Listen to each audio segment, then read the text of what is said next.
কারোর অধীনে যদি 52.5 তোলার উপর সমান, এখানে 95 থেকে 1 লক্ষ টাকা, এবং কারোর অধীনে যদি 7.5 তোলা স্বর্ণের সমান 4 লাখ থেকে 5 লাখ টাকা, জিলহজ্জের 10, 11, 12 কয়দিন হলো? কত? 10, 11, 12 এই 3 দিন যদি এই মোটা অঙ্কটা কারো অধীনে থাকে, নিম্নে কত বললাম? 90 থেকে 1 লাখ, আর ওপরে 4 থেকে 5 লাখ। কতদিন? হ্যাঁ, জিলহজ্জের 10, 11, কত?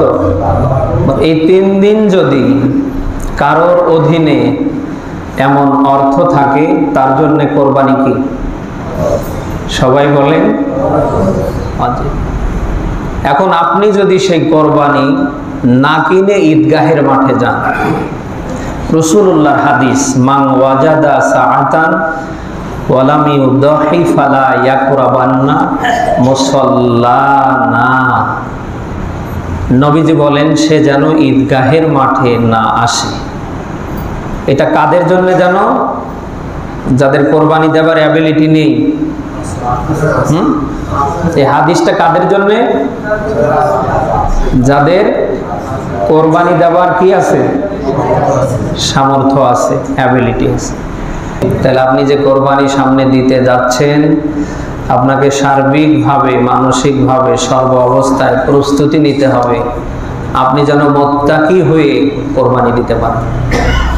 আপনি যদি মুত্তাকি হয়ে কোরবানি দিতে না পারেন, আপনার এই কোরবানি হবে না।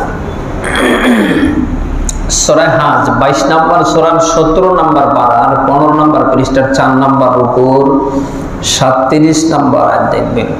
আল্লাহ তাআলা বলছেন, লা ইয়ানালুল্লাহু দুহুমুহা ওয়ালা দিমাউহা ওয়ালাকিন ইয়ানালুহুত তাকওয়া মিনকুম।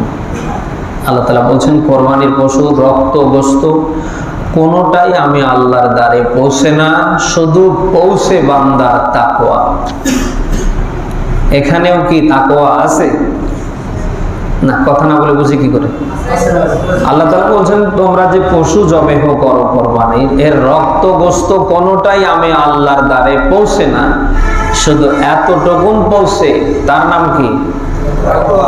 তাকওয়া। তাকওয়া মানে কি জানো? আপনারা তো ভুলে গেলেন, ভুলে গেলে তো হবে না। তাকওয়া মানে কি জানো? আল্লাহ ভীতি, খোদা ভীতি, আল্লাহর ভয়। এখন সেই আল্লাহর ভয় যদি আপনার আমার ভিতরে না থাকতে, ও যত বড়ই আপনি পশু, বাংলাদেশের সবচেয়ে বাজার বেশি দিয়ে পশু ক্রয় করে নিয়ে এসে জবাই করেন, ও চার পয়সা লাভ। এজন্য আপনার কোরবানি যেন কোনো লোক দেখানো, কোনো মানুষকে খুশি করার জন্য, এর ভেতরে যেন বিন্দু পরিমাণ কোনো রিয়া না থাকে।